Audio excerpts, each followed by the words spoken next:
Bismillahirrohmanirrohim. Assalamualaikum warahmatullahi wabarakatuh. Perkenalkan, kami dari kelompok 1. Saya atas nama Wiryandi dan teman-teman saya atas nama Jamal Ramadan, Kemal, Kiki Alfiunita, dan Mutia. Di sini saya akan menjelaskan tentang penerapan metode PROMET dalam sebuah sistem pendukung keputusan, di mana langkah-langkah yang harus dilalui sebagai berikut. Pertama, menentukan beberapa alternatif. Alternatif di sini bisa diartikan dengan objek yang akan diseleksi. Pada perhitungan penyeleksian dengan PROMET diperlukan penentuan beberapa objek yang akan diseleksi, minimal 2 objek, di mana antara objek yang satu dengan objek lainnya akan dibandingkan. Kedua, menentukan beberapa kriteria. Setelah melakukan penentuan objek yang akan diseleksi, maka dalam perhitungan penyeleksian PROMET juga diperlukan penentuan beberapa kriteria. Penentuan kriteria di sini sebagai syarat atau ketentuan dalam penyeleksian. Yang ketiga, menentukan dominasi kriteria.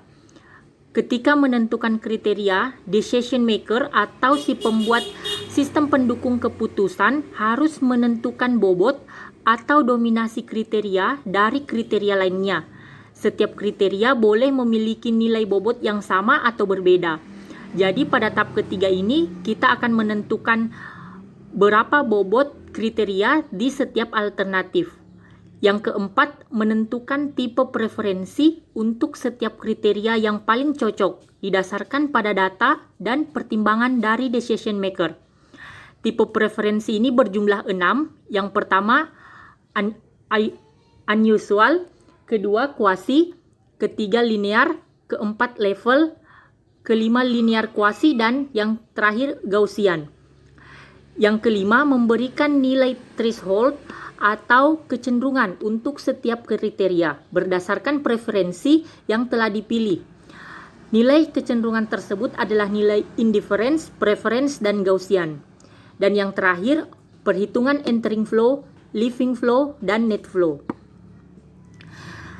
Dalam metode PROMET ada 3 istilah yang penting. Yang pertama, nilai entering flow adalah jumlah dari yang memiliki arah mendekat dari node A, dan hal ini merupakan karakter pengukuran outranking. Yang kedua adalah leaving flow, adalah jumlah dari yang memiliki arah menjauh dari node A, dan hal ini merupakan pengukuran outranking. Jadi entering flow pengukuran karakter, sedangkan leaving flow pengukuran outrankingnya. Dan yang terakhir, nilai net flow adalah penilaian secara lengkap. Lengkap di sini adalah penilaian yang didapat dari nilai entering flow yang dikurangi nilai leaving flow. Dalam contoh kasus yang akan dijelaskan melalui implementasi di Microsoft Excel, kita akan menjelaskan bagaimana penentuan kriteria kenaikan jabatan pegawai menggunakan metode PROMET, di mana alternatif adalah pegawai 1, pegawai 2, dan pegawai 3. Kriterianya ada 3. Yang pertama, kedisiplinan dalam kerja, pelatihan kerja, dan pendidikan. Baik, untuk implementasi metode PROMET menggunakan Microsoft Excel akan dijelaskan oleh Jamal Ramadan. Kepada Jamal dipersilahkan. Saya akan menjelaskan langkah-langkah metode PROMET dalam studi kasus penentuan kenaikan jabatan. Adapun kriteria untuk penentuan kenaikan jabatan pegawai, yang pertama kedisiplinan dalam kerja, 2 pelatihan kerja, 3 pendidikan. Langkah pertama yang harus kita lakukan yaitu dominasi kriteria, di mana kita memberikan nilai pada tiap nilai alternatif pada setiap kriteria.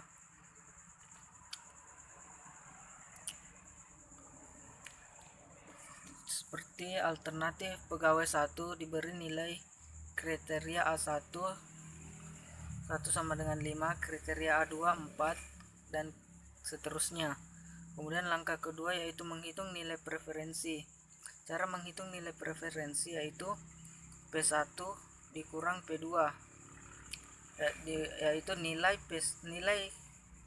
kriteria P1 dikurang dengan nilai kriteria P2. Seperti yang kita kerja pertama itu pada kriteria A1, yaitu 5 dikurang 4 hasilnya 1, 4 kurang 3 hasilnya 1, 5 kurang 3 hasilnya 2, dan seterusnya.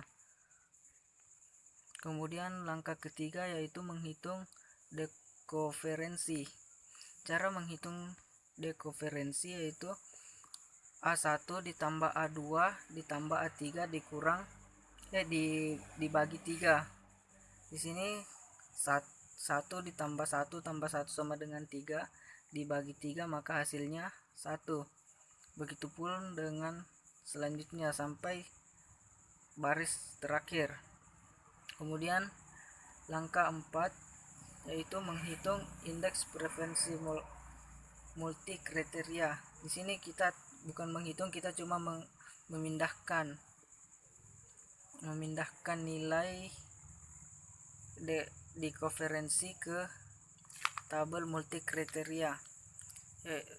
Itu caranya dimana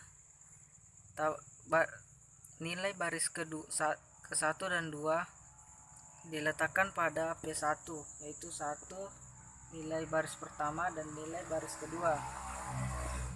Ini kemudian nilai P2 kita ambil dari nilai baris ke-3 dari dekoferensi dan nilai baris ke-4 dari dekoferensi. Kita pindahkan ke P2 A1 dan P2 A3. Begitupun dengan P3, kita ambil nilai dari baris ke-5 dan ke-6.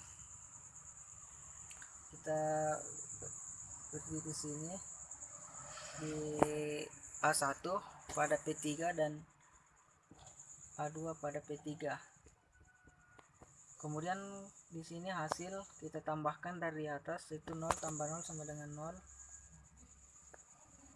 Sini 0, 1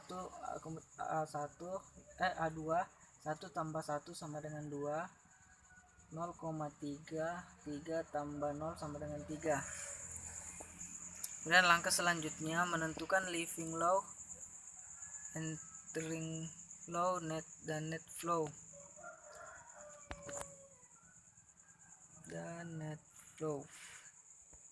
Selanjutnya, kita akan menentukan nilai living flow, entering flow, dan net flow. Untuk nilai living flow, kita akan menggunakan rumus 1 dibagi jumlah kriteria dikurang 1 dikali jumlah seluruh nilai kriteria. Untuk P1 atau pegawai 1, rumusnya adalah 1 dibagi 3, yaitu nilai kriteria. 3 ini adalah nilai kriteria, dikurang 1 dikali jumlah kriteria pada P1 atau pegawai 1, yaitu 1 ditambah 0,33 menghasilkan nilai 0,665. Begitu juga pada pegawai 2 menghasilkan nilai 0 dan P3 menghasilkan nilai 0,5. Untuk nilai entering flow, kita akan menghitung nilai secara vertikal. Untuk living flow tadi secara horizontal, untuk entering flow secara vertikal. Yaitu rumusnya 1 dibagi jumlah kriteria 3 dikurang 1 dikali 0 tambah 0 menghasilkan nilai 0. Untuk P2 menghasilkan nilai 4 dan untuk P3 menghasilkan nilai 0,66.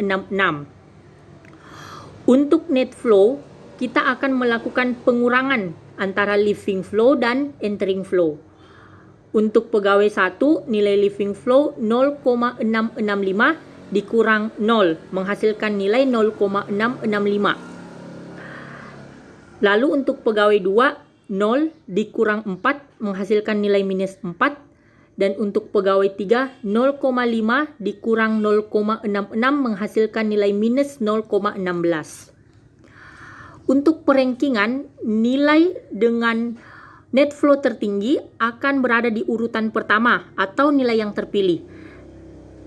Artinya, pegawai 1 dengan nilai 0,665 mendapat peringkat pertama, berhak naik jabatan.